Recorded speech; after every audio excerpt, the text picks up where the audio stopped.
Yan. Oh. So, ayun guys, dito kami sa bukid. Gabi na. Anong oras na ba? 9:33 ng gabi. Kasi, nawalan kami ng tubig. Walang tubig na, matawag kami. Walang tulo. Aming hose papuntang tangke.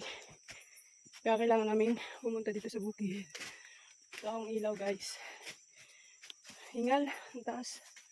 Kasama namin yung dalawang aso. Saka, syempre, aking darling. Ang dilim guys, ang dilim. 9:33 ng gabi. Ang taas. Hingal. Layo pa. Layo pa guys.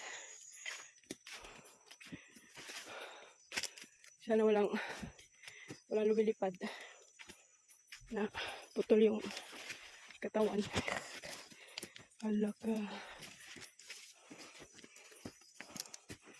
Ay, gabi.